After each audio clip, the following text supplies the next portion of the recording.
lignes de désir, je les vois comme étant un symbole de dire, attends, alors qu'on fait un endroit le mieux pensé possible, bien, Christy, on n'a pas pensé à faire ce chemin-là. Puis pourtant, nous, on n'y a pas pensé, mais le chemin s'est fait quand même. Fait qu'à ce moment-là, c'est d'apprendre de ça, puis de se rapprocher aussi des communautés, de se rapprocher des gens dans la façon de voir, dans la façon de développer. On va créer une meilleure ville, puis on va faire en sorte à ce que ces gens-là puissent mieux vivre ensemble.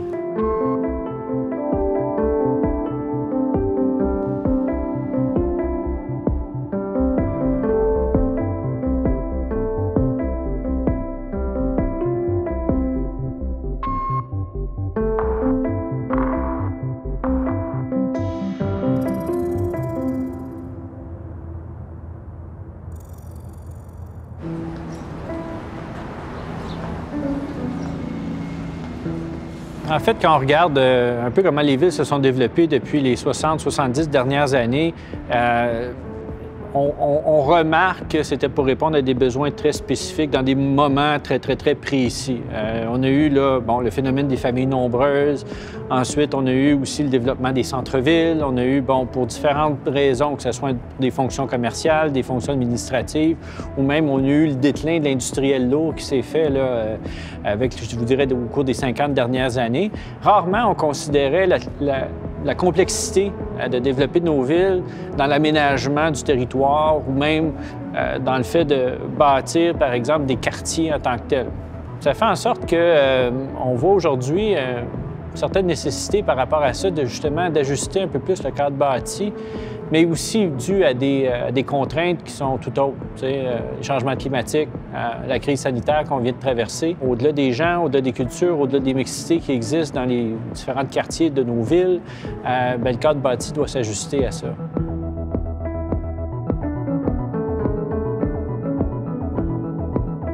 Ce qui caractérise la ville d'aujourd'hui, ou du moins ce qui, espérons-le, va amener vers un changement de paradigme, c'est beaucoup la ville qui est construite autour de l'auto, puis la ville qui est construite autour du capitalisme. On est encore dans une époque, comme on l'était il y a 70, 60 ans, où on développe la ville autour de la voiture, et c'est ce qui explique pourquoi on a des villes qui sont parfois autant étalées, où on a des espaces publics qui sont aussi généreux sur les voitures, qui créent toutes sortes d'enjeux, notamment de sécurité, de congestion. Donc, on a de plus en plus des villes qui deviennent sensibles au fait que, l'importance de l'échelle humaine, de redonner de la place aux différents usagers. Il y a une ville qui se marche, qui s'apprécie, qui se voit donc à hauteur d'homme ou de femme.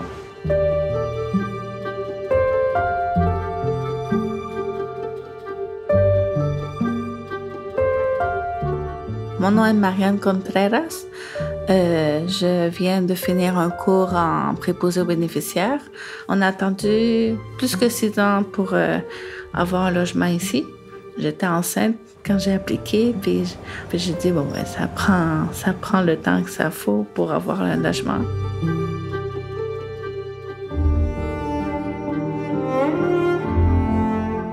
Allée Robert. On habitait sur allée Robert. Il y avait plein d'allées, puis des fois, on se confondait. Ça donnait un peu peur, surtout le soir. Il y avait des gangs de rue. J'étais comme un labyrinthe. Des fois, je me perdais. Puis ça empêchait les facteurs de passer, la police ou l'ambulance de rentrer. Mais savoir qu'il y a une seule rue maintenant, que toute la rue s'appelle Léo Bricot, ça aide beaucoup. On s'en rassurait avec la sécurité ou la police qui passe souvent.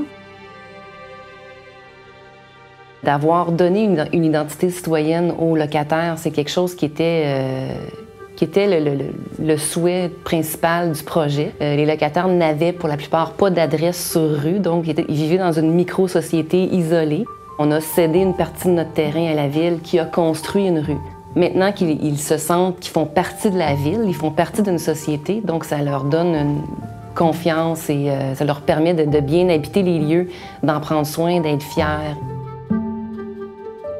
Mon garçon aussi, quand il a à l'école, il dit « Ah, j'habite la rue Léo Bricot ».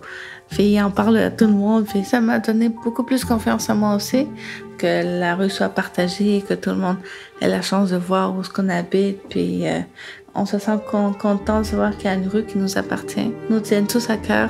On peut dire que c'est comme une grosse famille multiculturelle. Puis on se sent bien.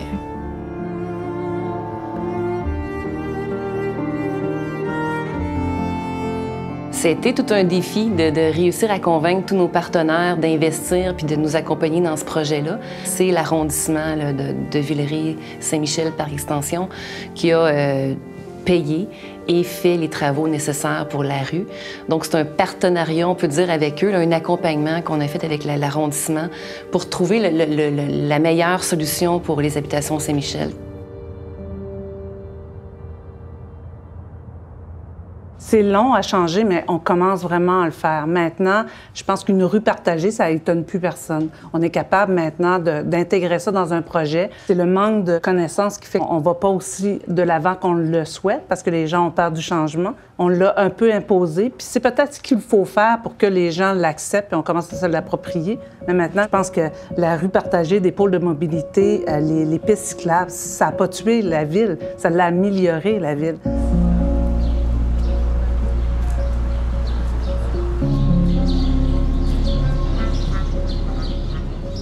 Je pense que si les projets sont bien faits, que les gens se l'approprient, les gens vont y faire attention. Ce qu'on faisait peut-être moins avant. Le projet, c'est pas juste le bâtiment, mais c'est ce qui l'entoure aussi. L'architecture doit justement s'assurer que l'expérience du visiteur, on se sent en sécurité, on vit une expérience, visuellement, c'est intéressant. Puis je pense que c'est le devoir maintenant de l'architecture, quand on implante un projet, qu'on est capable de répondre à tout ça. À Pas de géant, c'est justement un projet inclusif là, parce qu'on intègre une école pour des jeunes autistes. Je pense que c'est la mixité de ce site-là, de ce secteur-là qui a séduit énormément les gens de l'établissement. On a un espace qui donne vis-à-vis un parc. En arrière, on a une voie ferrée. On a décidé de faire une clôture avec des petites fenêtres que l'enfant peut s'accoter puis voir le train passer. C'est essayer de créer une magie avec quelque chose qui pourrait donner l'impression que c'est très négatif. Si on arrive à les intégrer dans un milieu avec les autres, qui fassent partie de la communauté, c'est ça qui rend le quartier plus riche, la ville plus riche aussi. Un matin, je passais en avant de LG2 puis Angus, puis je me disais, il y a tellement de mixité aussi dans l'architecture, que ce soit très différent, avec des espaces, des grands espaces verts. Je trouvais ça vraiment très intéressant. Puis je voyais les gens qui circulaient parce qu'il y a une petite piste cyclable, l'autobus qui passe, le cycliste. Je trouvais que c'était dans ce quartier-là, le matin, c'est très, très, très dynamique. Juste parce que c'est bien planifié, bien, on dirait que les choses se placent. Bien, tout le monde était là, le véhicule, le vélo, la poussette, tout était en même temps. Je trouvais que le portrait était un peu magique ce matin.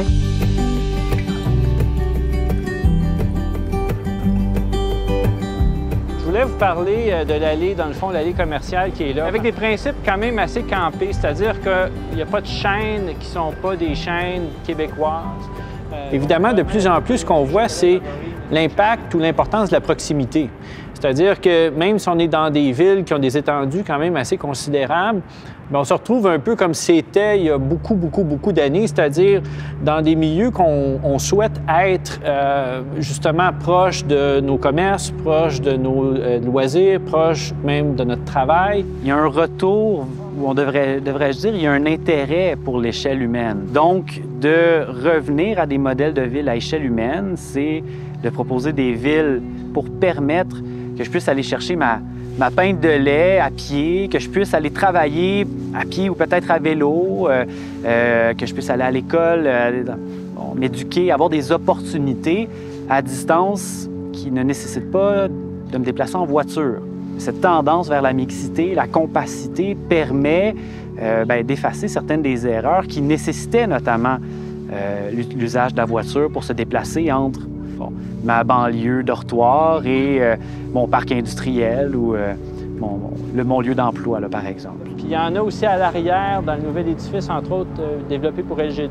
Fait qu'il faut quand même, nous, avoir à l'esprit que, je sais pas, moi, s'il y a une fromagerie, bien, on n'en ouvrira pas une autre en arrière. On va essayer de trouver quelque chose de complémentaire à ça. Oui, il y a une question. Qu'une agence comme LG2 vienne s'installer dans l'Est, c'est quand même surprenant. L'idée de faire une différence dans un quartier, c'est quelque chose qui nous plaisait beaucoup. Angus, c'est un quartier en pleine émergence, puis c'est aussi un quartier écologique, puis ça venait vraiment chercher nos valeurs chez SG2. On voulait vraiment créer un milieu de vie et non un bureau. On a envie de créer une destination pour que nos employés aient envie de revenir au bureau. Je pense que dans un projet d'architecture, la ligne de désir, c'est le fondement du projet d'architecture. Du moment où on a un terrain vague puis il y a des lignes de désir, bien justement, on va aménager l'espace en fonction de ces lignes de désir-là.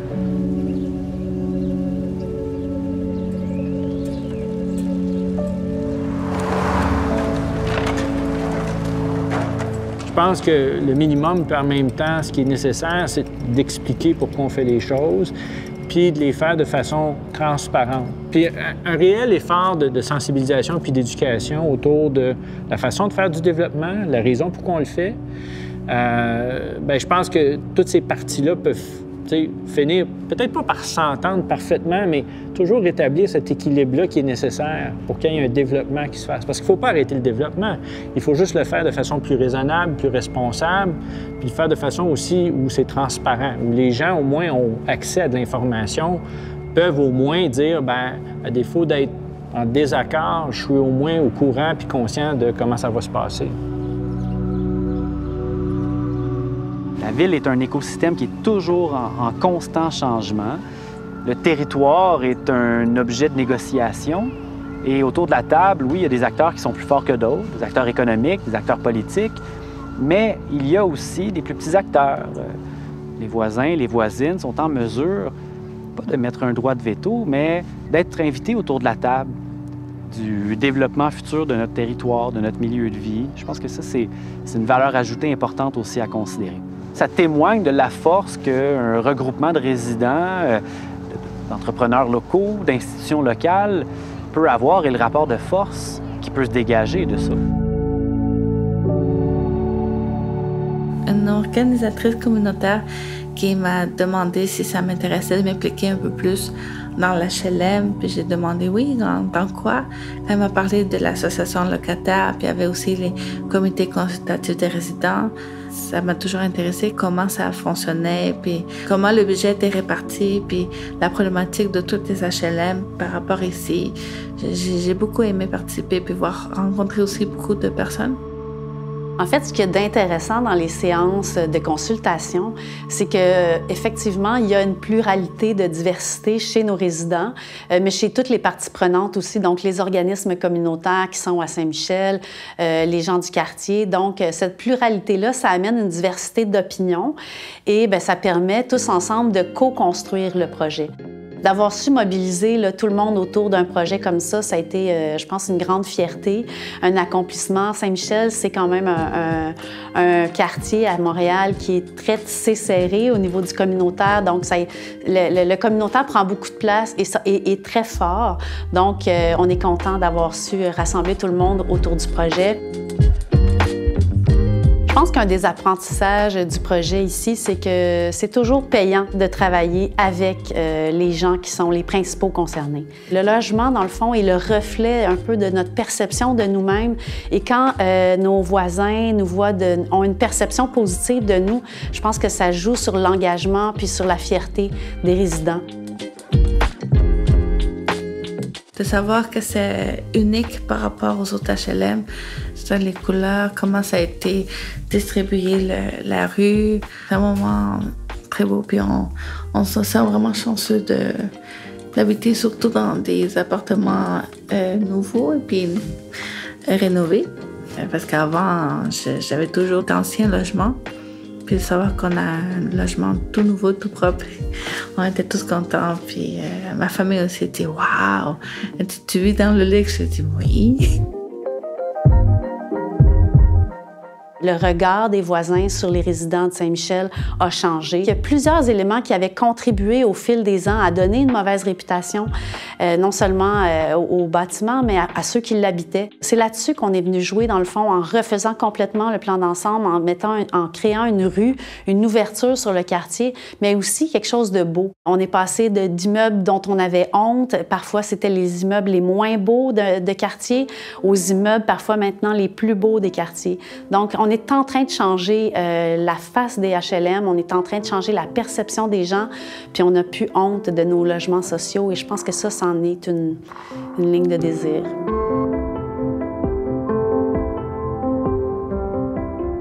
Les lignes de désir, c'est les points, en fait, c'est les tracés que l'humain utilise de façon organique. Peut-être que des fois, dans la façon qu'on développe nos territoires, on devrait voir les choses un peu différemment, de les voir davantage comme les gens les voient et comme les gens les tracent eux-mêmes.